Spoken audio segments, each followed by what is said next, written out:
पछिल्लो समय सामाजिक सञ्जालको विकासले गर्दा क्षमता भएका तर अवसरबाट वञ्चित भएका प्रतिभाहरूले मञ्च पाइरहेका छन्। यस्ता मञ्चहरूले ती प्रतिभाहरूलाई एकैसाथ संसारभर पुर्याएर दर्शक श्रोताहरू माझ लोकप्रिय बनाइरहेका छन्। यस्तै एक प्रतिभा हुन् कमला घिमिरे, जो कुनै रियालिटी शो र अन्य कुनै मञ्चहरूबाट उदाएकी नभई सामाजिक सञ्जाल मार्फत उदाएकी प्रतिभा हुन्। पछिल्लो समयमा कमला घिमिरेको लोकप्रियता कुनै सेलिब्रेटीको भन्दा कम छैन। उनी आफ्नो क्षमताको कारणले चर्चित छिन्।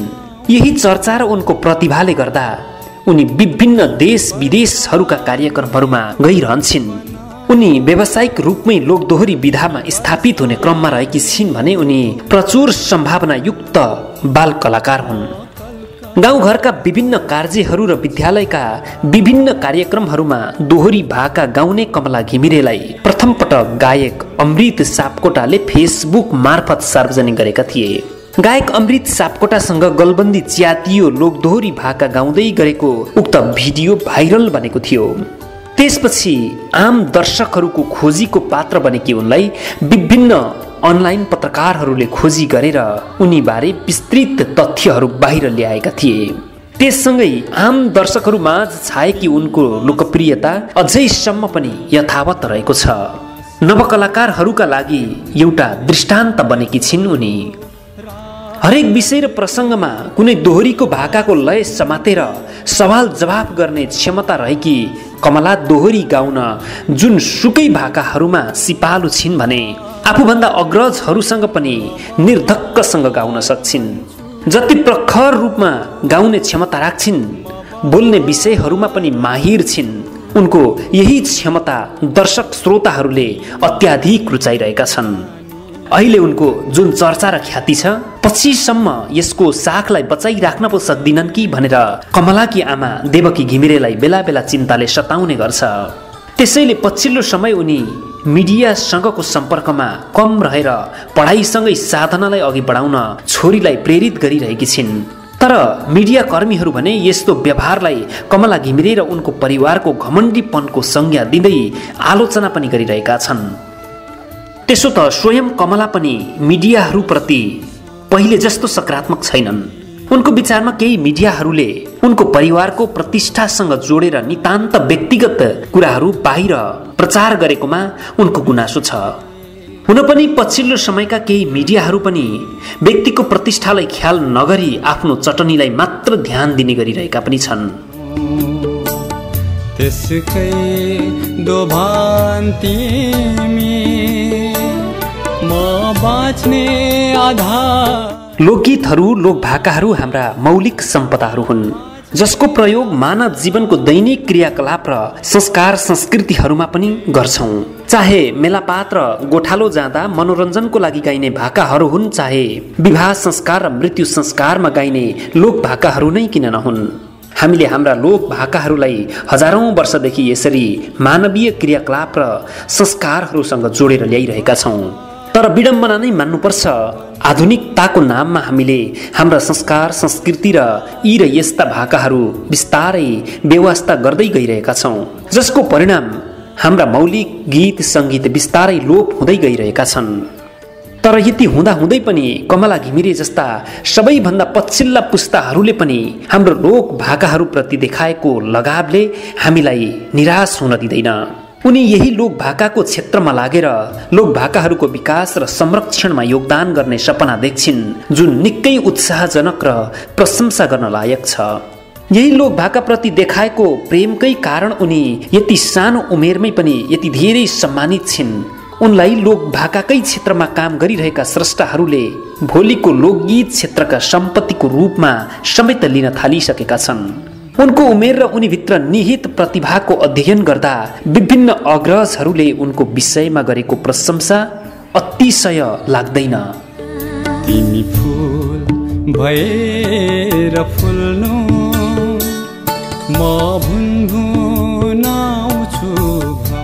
लोकगीत र लोक भाकाहरूको संरक्षणमा उदाहरणीय काम गरिरहेका इन्द्रेणी कार्यक्रमका विभिन्न अङ्कहरू कमला घिमिरेका स्वर लहरीले सजिसकेका छन्।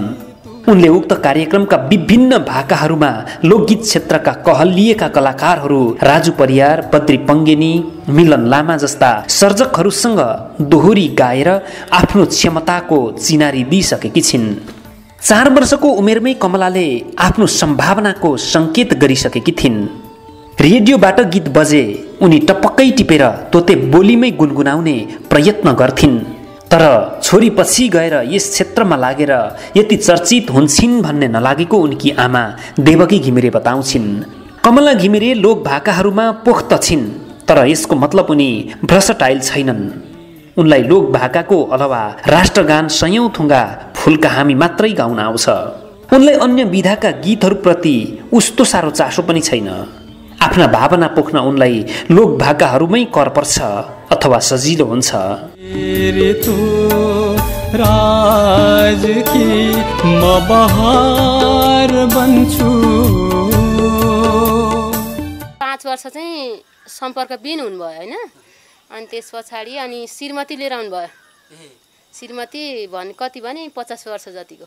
50 बन्छु। हुन त दुःख प्रतिभा जन्माउने स्रोत होइन, तर केही विख्यात व्यक्तिहरूको पृष्ठभूमि अध्ययन गर्दा उनीहरू दुःखबाटै गुज्रेर अघि बढेको पाउँछौँ। कमला घिमिरे पनि दुःखहरू बीच हुर्किएकी प्रतिभा हुन्।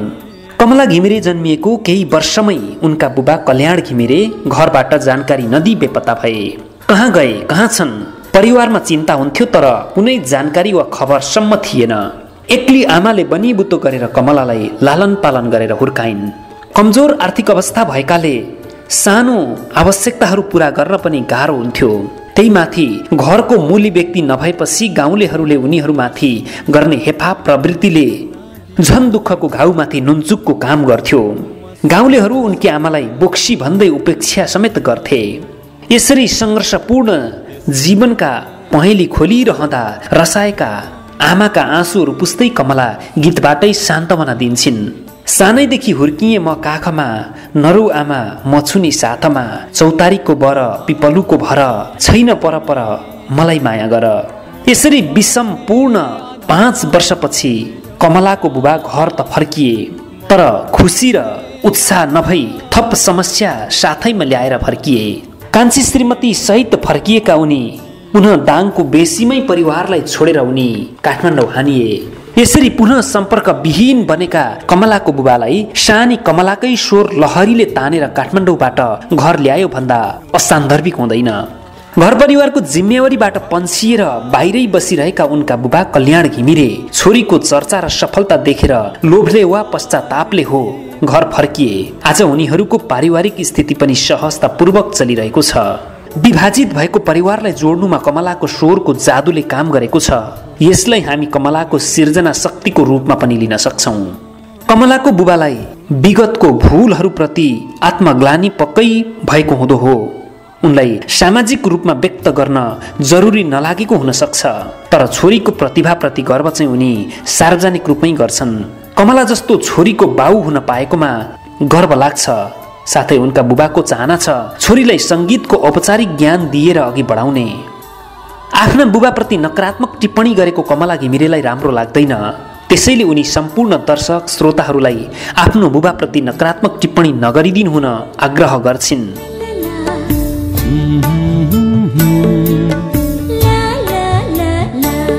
तिमी फूल भएर 12 वर्षकी कमला घिमिरे आधारभूत तहमा अध्ययनरत छिन्। उनी पढाइमा सामान्य रहे पनि अतिरिक्त क्रियाकलापहरूमा अझै अघि रहेको उनका विद्यालयका प्रिन्सिपल नारायण बहादुर भण्डारी बताउँछन्। उनले विद्यालयका थुप्रै कार्यक्रमहरूमा सहभागी भएर पुरस्कारहरू जितिसकेकी छिन्। हिजोका दिनहरूमा अर्काकै लोक भाका गाएर भाइरल भएकी कमला आज आफ्नै गीतहरू गाउँदै मञ्चहरूमा दर्शकहरूलाई नचाउँदै हिँड्छिन्। उनको स्वरमा रहेको जिन्दगी र चिया छानेको लोक भाका दर्शकहरूमाझ अत्यन्तै चर्चित रहेको छ। उनलाई आफ्ना गीतहरू रेडियो टेलिभिजनहरूमा बज्दा निकै खुसी लाग्ने बताउँछिन्।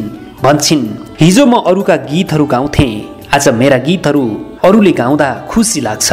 उसो त कमला घिमिरेको लोकप्रियतालाई उपयोग गर्दै कतिपय कलाकारहरूले आफ्ना गीतहरूमा मोडलिङ पनि गराएका छन्।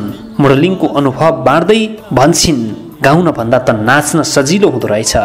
बेहुली ऋतु राज की तिमी बासन्ती लाली गुरा।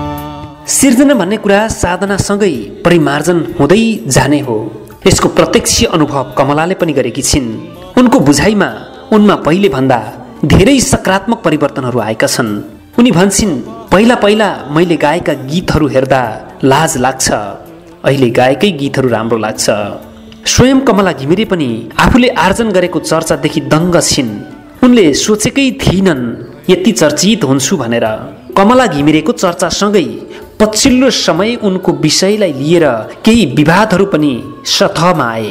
कतिपयले उनको विषयलाई लिएर विभिन्न धारणाहरू पनि बनाए। तर यस्ता कुराहरूलाई उठाएर व्यापक बनाउनु नहुने गायक राजु परियारको धारणा छ। उनी भन्छन्, यस्ता विवादहरूले कमलाको मनोबल गिराउने हुँदा यस्ता कुराहरूमा जोड दिन नहुने उनी बताउँछन्। उनी भन्छन्, कमला घिमिरे दोहोरीमा इतिहास रच्न सक्ने क्षमता भएकी हुर्कँदै गरेकी प्रतिभा हुन्। हामी पनि कामना गरौँ राजु परियारले भने जस्तै कमला घिमिरेले लोक दोहोरी क्षेत्रमा इतिहास रच्न सफल रहन्।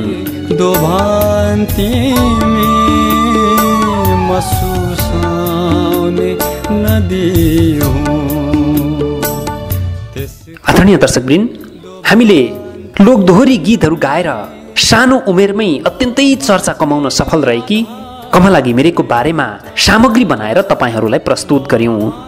बिरलै मात्रै यस्ता प्रतिभाहरू समाजमा भेटिन्छन्।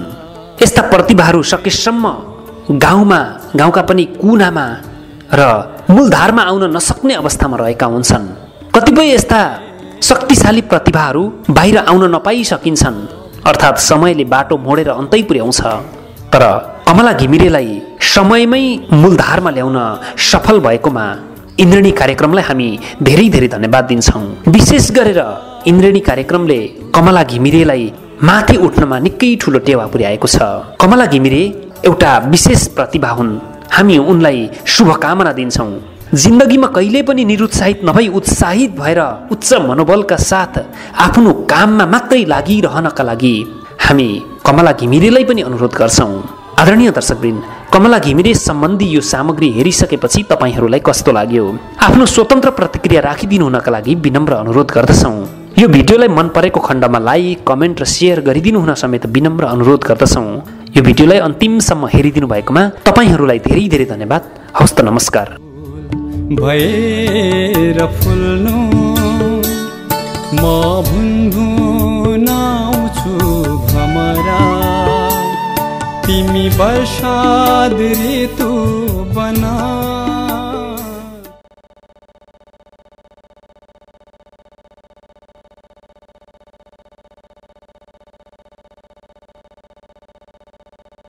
शब्दहरूको जादुमा मनोरञ्जनको सङ्गम, थलैचा इन्टरटेनमेन्ट।